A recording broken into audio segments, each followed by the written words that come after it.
प्रोनेसिस investor academy के इस brand new video में आप सभी का बहुत बहुत स्वागत है। इस वीडियो में हम जानने की कोशिश करेंगे कि आने वाले समय में हम स्टॉक मार्केट से किस तरह का परफॉर्मेंस एक्सपेक्ट कर सकते हैं। तो ये हमें कैसे पता चलेगा, तो जानना होगा कि स्टॉक मार्केट का जो अभी तक का परफॉर्मेंस रहा है रिसेंट टाइम्स में, उन किन फैक्टर्स के कारण उस पर प्रभाव पड़ा है। आने वाले समय में जो नेगेटिव या पॉजिटिव फैक्टर्स हैं, क्या वो बने रहेंगे, क्या कोई नया फैक्टर भी आने वाला है जिसके कारण इंडियन स्टॉक मार्केट के परफॉर्मेंस पे फ़र्क पड़ सकता है। ये सभी कुछ जानेंगे डिटेल में। इन्फॉर्मेटिव वीडियो है, पूरा वीडियो देखें, अच्छी तरह से समझे, पसंद आए तो लाइक और शेयर करें। पहली बार हमारे यूट्यूब चैनल पर आए हैं तो चैनल को जरूर सब्सक्राइब करें। सबसे पहले स्टार्ट करते हैं, नवंबर मंथ का डेटा आया है, म्यूचुअल फंड का डेटा। तो सबसे पहले समझते हैं कि म्यूचुअल फंड में इन्वेस्टर्स कहाँ इन्वेस्टमेंट कर रहे हैं, कितना इन्वेस्टमेंट कर रहे हैं। तो देखिए एसआईपी फ्रंट पे तो बहुत अच्छा न्यूज़ है, लगातार ना रिटेल इन्वेस्टर्स का एसआईपी बहुत ज़्यादा इन्वेस्ट हो रहा है। तो नवंबर मंथ में भी 25,000 करोड़ से ज़्यादा का एसआईपी हुआ है, मतलब प्रिसाइज अमाउंट है 25,320 करोड़। और अक्टूबर में भी 25,323 करोड़ का इन्वेस्टमेंट हुआ था। तो लगातार 2 महीने 25,000 करोड़ प्लस का बहुत बड़ा पॉजिटिव न्यूज़ है। थोड़ा यहाँ पे नेगेटिविटी क्या है कि अगर आप ओवरऑल अमाउंट देखें, एसआईपी तो ठीक है बहुत ज़्यादा हुआ, लेकिन अगर ओवरऑल अमाउंट देखें तो म्यूचुअल फंड्स में जो इन्वेस्टमेंट है अक्टूबर महीने के मुकाबले नवंबर महीने में 75% से नीचे गया है। लेकिन हाँ, यहाँ पे ऑफ कोर्स म्यूचुअल फंड्स में इक्विटी और डेट दोनों होते हैं, तो ऐसा नहीं कि पूरा का पूरा इक्विटी का ख़त्म हो गया है, ठीक है। इक्विटी का जो अमाउंट है वो पहले के मुकाबले 14% से घटा है। मतलब अक्टूबर मंथ में ये 41,886 करोड़ का इन्वेस्टमेंट हुआ था इक्विटी में, जो कि अब घटकर 35,943 करोड़ हुआ है। तो अभी भी अच्छा खासा इन्वेस्टमेंट हो रहा है, लेकिन हाँ 14% से कमी आया है। तो जो मेजर कमी आया है ना, जो बिल्कुल घट गया, वो हुआ है डेट में 92% का कमी आया डेट इन्वेस्टमेंट। और मोस्टली डेट हुआ है लिक्विड फंड के कारण। मतलब लिक्विड फंड अगर आप अक्टूबर में देखें ना तो 83,863 करोड़ का इन्वेस्टमेंट हुआ था लिक्विड फंड में अक्टूबर मंथ में। और इस बार लिक्विड फंड से नवंबर महीने में 1,778 करोड़ निकला है। तो इसीलिए मोस्टली डेट इतना बुरी तरह से हिट हुआ है। ओवरऑल एयूएम देखें अगर आप, asset under management overall mutual fund industry का, तो वो बढ़कर हो गया है 67.81 लाख करोड़। तो बहुत तेज़ी से साइज बढ़ रहा है।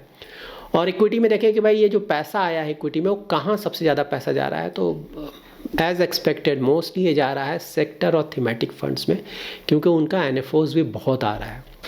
नेचुरली ना पास्ट रिटर्न, एक साल का रिटर्न बहुत ज़्यादा आया, तो दूसरी कंपनीज ने देखा कि वहाँ रिटर्न ज़्यादा आ रहा है, इन्वेस्टर्स इन्वेस्ट कर रहे हैं, तो वो भी अपना एनएफओज ला रहे हैं। और इन्वेस्टर्स आपको पता है रिसेंट टाइम का रिटर्न्स देखकर इन्वेस्टमेंट करते हैं, तो कर रहे हैं। अनफॉर्चुनेट है बट यही चलता है मार्केट में ना।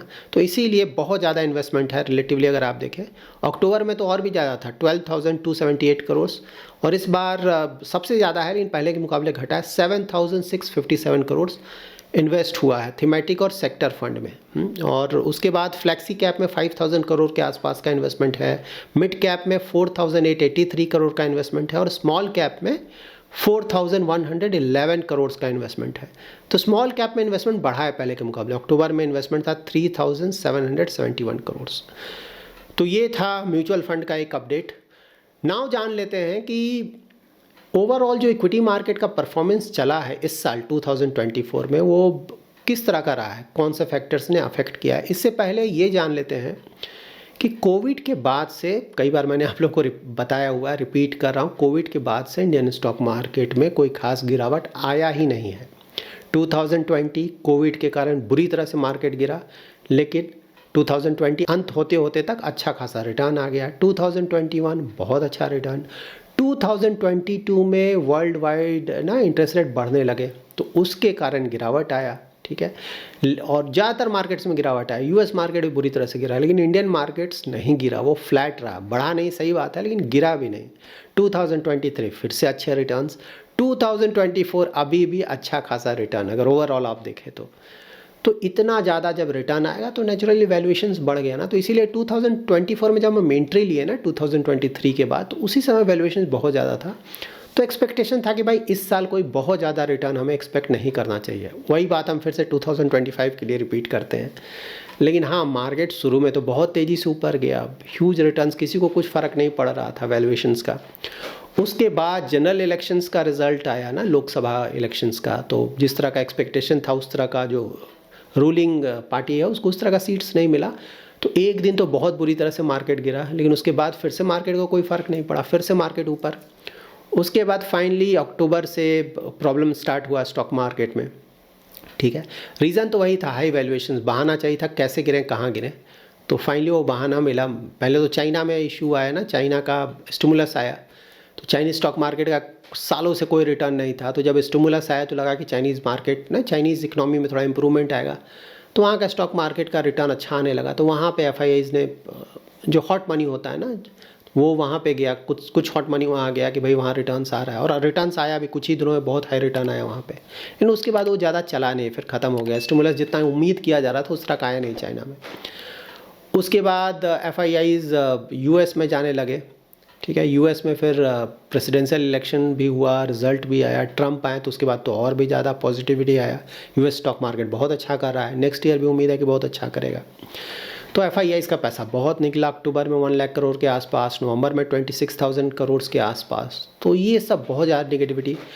और पहले हम डिस्कस करते थे ना सब ग्लोबल, कि बाहर क्या प्रॉब्लम आ रहा है, क्योंकि इंडिया में तो कुछ प्रॉब्लम दिखता ही नहीं था तो इंडिया में सब कुछ पॉजिटिव है, बाहर ही प्रॉब्लम है। तो बाहर एक प्रॉब्लम है, जियोपॉलिटिकल टेंशन्स चलते थे ना, रसिया और यूक्रेन का इशू चल रहा था, फिर इजराइल और ईरान का इशू चल रहा था। लेकिन फाइनली इंडिया में एक प्रॉब्लम स्टार्ट हुआ, हमारा अर्निंग ग्रोथ का डेटा आया, सेकेंड क्वार्टर बिल्कुल भी अच्छा नहीं, ज़्यादातर कंपनीज़ का परफॉर्मेंस बिल्कुल बेकार आया, तो बहुत बड़ा निगेटिविटी, ठीक है। उसके कारण फिर FIIs का हैवी सेलिंग, फिर अर्निंग ग्रोथ बिल्कुल कम आना, तो फाइनली स्टॉक मार्केट को फ़र्क पड़ा फाइनली, और 10% के आसपास, large cap, mid cap, small cap, सभी जगह इसके आसपास का गिरावट देखने को मिला। और हाँ, यहाँ ये भी ध्यान में रखना है कि कुछ ऐसे सेक्टर्स जो कि बहुत ज़्यादा ओवरवैल्यूड हो गए थे, मतलब जो भी उनका फंडामेंटल्स था उसके मुकाबले बहुत ज़्यादा ओवरवैल्यूड, वहाँ अच्छा खासा गिरावट आया, 30, 40, 50% के आसपास। लाइक डिफेंस में बहुत सारे स्टॉक्स बुरी तरह से गिरे, रेलवे में बहुत सारे स्टॉक्स बुरी तरह से गिरे, और कुछ और सेक्टर्स के भी कुछ स्टॉक्स बुरी तरह से गिरे। बट हाँ, ओवरऑल इंडाइसेस लेवल पर अगर आप देखें तो कोई बहुत बड़ा गिरावट नहीं आया, 10% के आसपास ज़्यादातर इंडाइसेस में, क्योंकि बहुत बड़ा गिरावट नहीं माना जाता है। क्योंकि करेक्शन जो होता है ना, जब 10% से ज़्यादा गिर जाए इंडाइसेस, तब हम बोलते हैं करेक्शन स्टार्ट हुआ है, ठीक है। तो वो 10% का गिरावट कोई बहुत बड़ा गिरावट नहीं माना जाता है, कभी भी हो सकता है स्टॉक मार्केट में, कोई बड़ा नेगेटिव न्यूज़ आया तुरंत गिर सकता है। बियर मार्केट स्टार्ट होता है जब स्टॉक मार्केट 20% से ज़्यादा गिर जाए, तो उस तरह का तो कुछ हुआ नहीं। हाँ, कुछ स्टॉक्स में बियर मार्केट हुआ, लेकिन इंडाइसेस लेवल पे ऐसा कोई प्रॉब्लम नहीं आया। इंडिया में अर्निंग ग्रोथ कम होने के साथ साथ हमारा इन्फ्लेशन बढ़ा है, लास्ट 2 महीने से इन्फ्लेशन बढ़ रहा है, तो वो भी एक प्रॉब्लम है। उसके साथ साथ GDP का नंबर आया Q2, बहुत बुरा नंबर, 5.4%। किसी ने भी उम्मीद नहीं किया था कि इतना बुरा आएगा, और इसीलिए फाइनली RBI को भी जो हमारा GDP ग्रोथ का फोरकास्ट है उसे घटाना पड़ा। RBI ने पहले 7.2% बोला था, उसे अब घटाकर 6.6% कर लिया है फाइनेंशियल ईयर 2024 और 25 के लिए। तो वहाँ पे एक सेटबैक आया। लेकिन हाँ, स्टॉक मार्केट को अगर आप देखें तो 10% तो गिरा, ठीक है, लेकिन उसके बाद ये जो भी निगेटिव न्यूज़ आ रहा है, लाइक GDP ग्रोथ का या फिर हाई इन्फ्लेशन, कहीं कोई फ़र्क नहीं पड़ रहा है। खासकर दिसंबर महीने में अगर आप देखें, अक्टूबर नवंबर में तो प्रॉब्लम रहा है, एग्री, लेकिन दिसंबर महीने में भी नेगेटिव न्यूज़ आया है और आ भी रहा है, लेकिन स्टॉक मार्केट को कुछ फ़र्क नहीं पड़ रहा है। स्टॉक मार्केट मोस्टली ज़्यादातर अगर आप देखें ऊपर ही गया, मतलब लास्ट वीक भी अगर आप देखें ना, तो सेंसेक्स 2% प्लस से ऊपर गया है, और रियल इस्टेट 5% प्लस सेक्टर अकेले 5% प्लस गया है। बैंक्स में भी अच्छा खासा तेजी देखा गया है। जो भी निगेटिव होना था मोस्टली वो हो चुका है। मतलब इधर देखें ना, US डॉलर कितना तेजी से स्ट्रांग हुआ, बॉन्ड यील्ड US में तेजी से ऊपर गया, इसीलिए US में पैसा ही बहुत ज़्यादा गया ना, स्टॉक मार्केट बहुत अच्छा गया। इतने सारे निगेटिविटी के बाद भी इंडियन स्टॉक मार्केट फाइनली दिसंबर में अगर आप ओवरऑल परफॉर्मेंस देखें, परफॉर्मेंस अच्छा है। और परफॉर्मेंस अच्छा होने का एक बहुत बड़ा रीज़न भी है, FII जो कि बहुत ज़्यादा बेच रहे थे, फाइनली दिसंबर महीने में उन्होंने ख़रीदारी स्टार्ट कर दिया है। लाइक दिसंबर के फर्स्ट वीक में देखें तो FIIs ने 11,934 करोड़ का ख़रीदारी किया है, और कल भी, दैट इज़ मंडे को, उन्होंने 724 करोड़ का ख़रीदारी किया है। पहले तो सिर्फ ना बेच ही रहे थे, और मतलब कुछ दिनों में तो देखने को मिल रहा है कि DIIs मतलब जो इंडिया के इन्वेस्टर्स हैं वो बेच रहे हैं। कल भी उन्होंने बेचा है 1648 करोड़ का। तो यहाँ पे DII फ्रंट पे एक पॉजिटिविटी तो दिख रहा है। यहाँ पे हमें ध्यान रखना है कि ऐसा नहीं कि डेली बाई ही करेंगे, कभी कभी सेल भी करेंगे, बट हाँ ओवरऑल अगर आप डायरेक्शन देखें तो पॉजिटिव है। ज़्यादातर दिनों में वो खरीद रहे हैं जो कि पॉजिटिव है, और ऐसा उम्मीद भी किया जा रहा था क्योंकि अक्टूबर नवंबर में बहुत ज़्यादा सेलिंग हुआ और एक लिमिट होता है, ज़्यादातर उन्होंने बेच दिया है। जो भी हॉट मनी था, हॉट मनी मीन जो ना कुछ दिनों के लिए इन्वेस्टमेंट करते हैं, एडवांटेज उठाना चाहते हैं डिफरेंट वर्ल्ड में जो डिफरेंट कंट्रीज़ है वहाँ के स्टॉक मार्केट का ना, लग रहा है थोड़ा पॉजिटिविटी है, कुछ दिनों में अच्छा रिटर्न्स आ सकता है, वहाँ इन्वेस्ट कर दो। लेकिन जो लॉन्ग टर्म इन्वेस्टर हैं FIIs भी, वो तो नहीं निकलते हैं ना, पेंशन फंड है वो पैसा नहीं निकालते, वो तो टिके रहेंगे। तो वो पैसा टिका हुआ है, हॉट मनी था, थोड़ा बहुत निकला, अब थोड़ा बहुत वापस भी आने लगा है। वापस आने का रीज़न क्या है कि उन्हें भी लग रहा है कि भाई निगेटिविटी जो था मोस्टली हो चुका है कवर अप। यहाँ से अब मोस्टली चीज़ें थोड़ा सुधरेंगी। मैं फिर से बोल रहा हूँ, थोड़ा बहुत सुधरेगा, ऐसा नहीं है कि कुछ जादू होगा। बहुत ज़्यादा इंप्रूवमेंट आ रहा है इंडियन इकोनॉमी में, ठीक है।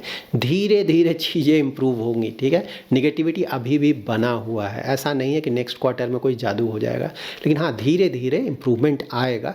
और इसीलिए ऐसा नहीं कि स्टॉक मार्केट कोई बहुत तेज़ी से ऊपर जा रहा है ना, धीरे धीरे थोड़ा बहुत ऊपर जा रहा है और कभी गिर भी रहा है। तो इसको इस तरह से आप देखें। तो इसीलिए FIIs, देखिए FIIs का एक तो ये है कि इंडिया में जो निगेटिविटी था ज़्यादातर हद तक ना स्टॉक मार्केट ने उसे डिस्काउंट कर लिया है। दूसरा, US को भी अगर आप देखें तो वहाँ स्टॉक मार्केट लगातार ऊपर जा रहा है, तो वहाँ भी वैल्यूएशंस ज़्यादा हो गया है, ठीक है। तो अब FIIs जाए कहाँ?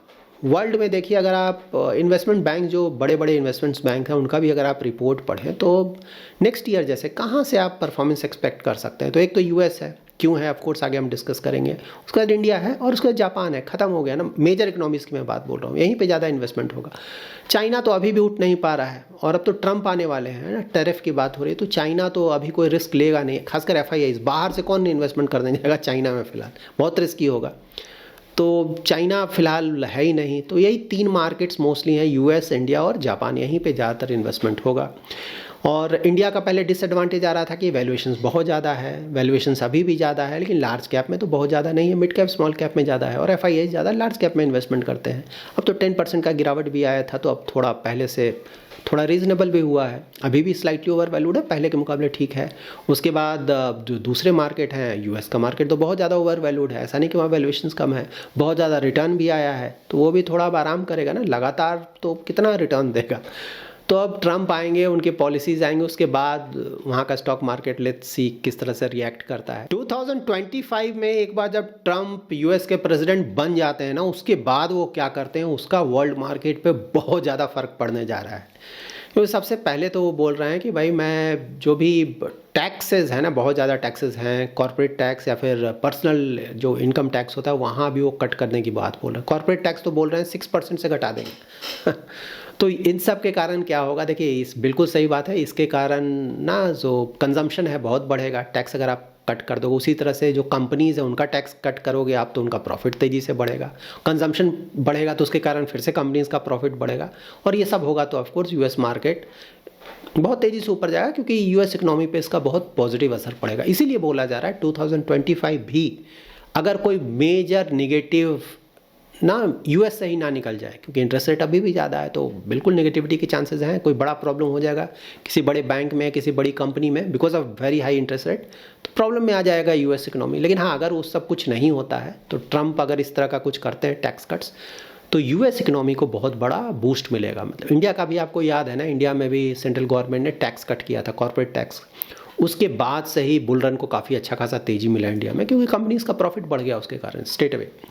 तो US में भी ये होगा, तो इसीलिए US स्टॉक मार्केट से नेक्स्ट ईयर भी आप अच्छे खासे रिटर्न्स एक्सपेक्ट कर सकते हैं। लेकिन देखिए US में प्रॉब्लम क्या है, डेट पे मैंने एक डिटेल वीडियो बनाया था ना, US डेट 35.5 ट्रिलियन US का डेट है, ट्रिलियन 35.5 ट्रिलियन US। हाँ, इतना ज़्यादा डेट, उस पर भी जब आप टैक्स कट करेंगे, ठीक है, कॉर्पोरेट भी कर देंगे और जो पर्सनल इनकम टैक्स है ना उसको भी आप कम कर देंगे, तो जो गवर्नमेंट का रेवेन्यू है वो तो कमेगा आपका, ठीक है। तो रेवेन्यू कमेगा तो आपको और भी ज़्यादा डेट लेना पड़ेगा। तो आपका ऑलरेडी अगर GDP वाइज देखें तो GDP का 123% डेट है US का, अगर ये सब करेंगे तो डेट और ज़्यादा बढ़ता जाएगा, और डेट ज़्यादा बढ़ेगा तो ऑफकोर्स इंटरेस्ट रेट भी आपको थोड़ा हाई ही रहेगा, इंटरेस्ट रेट आप बहुत ज़्यादा नीचे नहीं कर पाएंगे। तो शॉर्ट टर्म में यस ये पॉजिटिव होगा यूएस के लिए, लेकिन मीडियम टू लॉन्ग टर्म में ये सस्टेनेबल नहीं है, यूएस में भी बहुत बड़ा प्रॉब्लम आएगा, ठीक है। तो ये भी हमें ध्यान में रखना है। तो शॉर्ट टर्म के लिए ठीक है, लेकिन हाँ प्रॉब्लम कब आएगा नोबडी नोज ना। हो सकता है नेक्स्ट ईयर ही प्रॉब्लम आ जाए, हो सकता है कुछ सालों के बाद प्रॉब्लम आए, नोबडी नोज। तब तक तो आपको हाई रिटर्न्स आ रहा है तो हमें एंजॉय करना चाहिए, लेकिन इस चीज़ को भी हमें ध्यान में रखना चाहिए।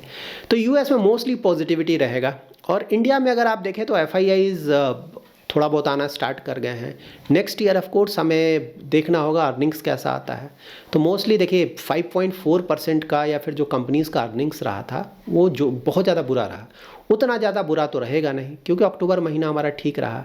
नवंबर भी रिलेटिवली, मतलब 4 व्हीलर तो नवंबर में भी नहीं चला जैसा उम्मीद था, लेकिन हाँ 2 व्हीलर का सेल बहुत अच्छा हुआ, एटलीस्ट वहाँ थोड़ा पॉजिटिविटी आया क्योंकि रूरल डिमांड आ गया वापस। अक्टूबर अच्छा था ओवरऑल। अब देखते हैं दिसंबर में भी लास्ट में थोड़ा बहुत तेज़ी दिखना चाहिए, बट हाँ ओवरऑल पहले के मुकाबले थोड़ा अच्छा आएगा। कंपनीज का परफॉर्मेंस भी इम्प्रूव होगा, और जो जीडीपी ग्रोथ का नंबर है वो भी इम्प्रूव होगा।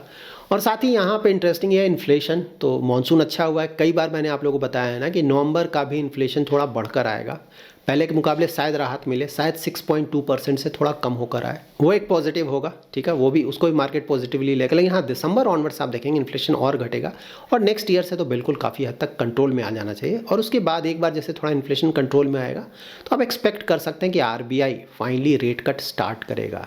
मार्केट देखिए जो नहीं गिर रहा है या फिर नेगेटिव न्यूज़ पे भी बहुत ज़्यादा निगेटिवली रिएक्ट नहीं कर रहा है, इसका एक बहुत बड़ा रीज़न यही है कि स्टॉक मार्केट को अब लग रहा है कि भाई बहुत हो गया, अब इंटरेस्ट रेट कट आने वाला है। और इंटरेस्ट रेट कट का मतलब शॉर्ट टर्म में तो ऑफकोर्स इकोनॉमी पे ज़्यादा फर्क नहीं पड़ेगा, क्योंकि इंटरेस्ट रेट आप जब कट करेंगे उसके कई महीने के बाद उसका असर होने लगता है, उसके टाइम लगता है। लेकिन हाँ स्टॉक मार्केट पहले मूव करता है, फ्यूचर लुकिंग है, फॉरवर्ड लुकिंग है, इसीलिए स्टॉक मार्केट उसको पॉजिटिवली ले रहा है कि भाई अब तो बहुत हो गया। अब आरबीआई ना पहले ग्रोथ रेट अच्छा आ रहा था तो कंफर्ट था, वो कंफर्ट चला गया, तो आरबीआई पे बहुत ज़्यादा प्रेशर है कि अब रेट कट जल्दी से जल्दी करे। तो रेट कट होगा तो ओवरऑल इकोनॉमी के लिए अच्छा होगा, तो वो एक पॉजिटिविटी है। इन्फ्लेशन फ्रंट पे ऑफकोर्स हमने डिस्कस किया, पॉजिटिविटी है। क्रूड ऑयल लगातार नीचे है, हाँ 72 से भी नीचे है। ब्रेंट क्रूड का अगर आप प्राइस देखें $US पर बैरल, इंडिया के लिए तो बहुत बड़ा पॉजिटिव है। नेक्स्ट ईयर भी नहीं लगता है कि कोई बहुत तेज़ी से ऊपर जा रहा है, क्योंकि क्रूड का बहुत बड़ा इंपोर्टर है चाइना। चाइनीज़ इकोनॉमी तो कोई खास वहाँ इंप्रूवमेंट दिख नहीं रहा है, तो डिमांड कोई खास होगा नहीं।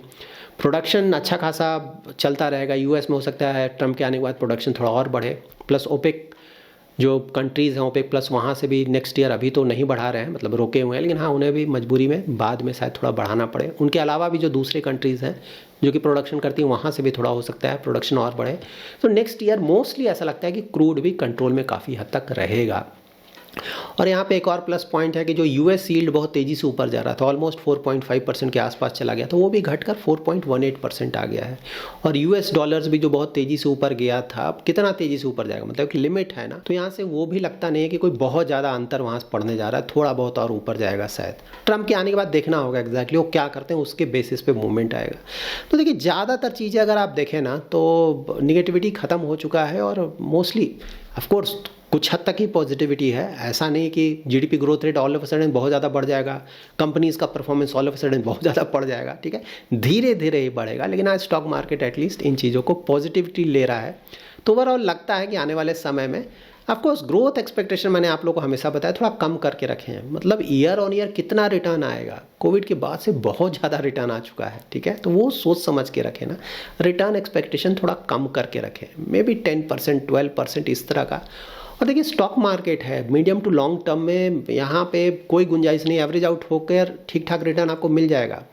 कभी स्टॉक मार्केट हो सकता है 40-50% रिटर्न एक ही साल में दे दे, कभी हो सकता है 10-20-30% गिर भी जाए, लेकिन long term 10 years 20 years average out होके वो ना 12-13-14-15% के आसपास का रिटर्न वो दे ही देता है, लॉन्ग टर्म में बोल रहा हूँ। तो इसीलिए अगर आप लॉन्ग टर्म के लिए इन्वेस्टमेंट करें, आराम से करते रहें, बने रहें। आप लोग हमेशा क्वेरी आता है ना, मतलब एक रिसेंटली आया था कि मार्केट तो ऊपर चला गया, मैंने लमसम नहीं किया, मैं क्या करूँ। और कुछ नहीं करना है, मार्केट ऊपर चला गया इसका ये मतलब गिरेगा नहीं, ठीक है, मार्केट ऐसा ही मूव करता है, कभी अप कभी डाउन। तो इन चीज़ों के चक्कर में अपना इन्वेस्टमेंट नहीं रोकना चाहिए। मैंने हमेशा बताया कोशिश करें कि ज़्यादातर केसेस में आप इन्वेस्टेड रहें, फुल्ली इन्वेस्टेड रहें। SIP कर रहे हैं तो करते रहें, STP कर रहे हैं तो करते रहें। बड़ा पैसा है तो STP कर देना, म्यूचुअल फंड 6 मंथ्स का STP। और स्टॉक्स में इन्वेस्टमेंट करना है तो भाई जब जब स्टॉक गिरे थोड़ा थोड़ा तो 3-4 ट्रांचेज में इन्वेस्ट कर दें। ऐसे करके देखें, मतलब बढ़ गया तो ऐसा नहीं कि नहीं गिरेगा। अब ये गिर जाएगा तो आप बोलिएगा मैंने इन्वेस्टमेंट कर दिया गिर गया तो ये बढ़ गया गिर गया, इन चक्करों को बहुत ज़्यादा सीरियसली ना लें। आपको इन्वेस्टमेंट करता है, एक तरीका इन्वेस्टमेंट करने का, एक तरीके को आप फॉलो करें। तो that's it in this video. अगर आपको ये वीडियो पसंद आया है तो जरूर लाइक एंड शेयर करें। पहली बार हमारे यूट्यूब चैनल पे हैं तो चैनल को जरूर सब्सक्राइब करें। कोई भी इन्वेस्टमेंट रिलेटेड क्वेरी है तो कमेंट में जरूर मेंशन करें। मैं आने वाले वीडियोज़ में ट्राई करूँगा उन क्वेरीज़ को आंसर करने का। Thanks lot for watching.